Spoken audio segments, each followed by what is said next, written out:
આજે આપણી પાસે આવી ગયા તા મસ્ત તીલના કંટોલા. આનું આજે આપણે મસ્ત નું શાક બનાવવાનું છે. હો ભાઈ, કંટોલાનું શાક આપણે એવી રીતના બનાવવાનું છે જે કડશું પણ ન થાય અને જે ખાતા ન હોય એ પણ ખાઈ લે. બધાની પહેલા આપણે કંટોલાને મસ્ત એવા ધોઈ નાખતા. કંટોલાને ધોઈને પછી એની ઉપર જે કાંટા હોય ને એને સીલી નાખતા. પછી આપણે કંટોલાને ઝીણા ઝીણા મોરી નાખતા ને જે કંટોલા બી વાળા હતા ને એમાંથી બી કાઢી નાખ્યું હતું ને બી કાઢીને સુધારીને પછી એને મોરી નાખતા. ને હવે આપણે છે ને આને કુકરમાં બાફી નાખવાના છે એટલે કરસા ન લાગે ને. એમાં આપણે થોડીક હળદર ને થોડુંક મીઠું પણ નાખી દીધું હતું ને પછી એને બાફવા હાટું મૂકી દીધા. હવે કંટોલા બફાતા હતા ને ત્યાં આપણે થોડીક ડુંગળી મોરી નાખી હતી ને થોડાક ટમેટા મોરી લીધા હતા ને થોડીક વારમાં આપણે કંટોલા મસ્તીને બફાઈ પણ ગયા. હો ભાઈ, જો આપણા કંટોલા મસ્તીને બફાઈ ગયા ને પછી આપણે એક તોલિયામાં તેલ ગરમ થવા હાટું મૂકી દીધું હતું. તેલ ગરમ થઈ ગયું એટલે પહેલા નાખી દીધો આખો મસાલો,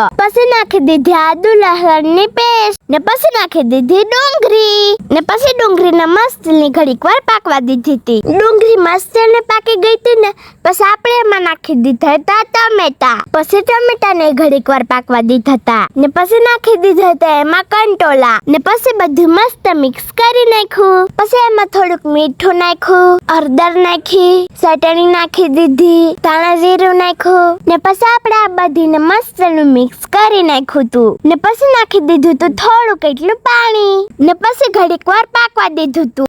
માથે થોડીક સેવ ને થોડાક ધાણા નાખી દીધા હતા ને એટલી જ વારમાં આપણું કંટોલાનું શાક બનીને તૈયાર થઈ ગયું. હો ભાઈ, હવે તમે જરા કમેન્ટ કરીને કહેજો આવું કંટોલાનું શાક તમને ભાવે કે નહીં.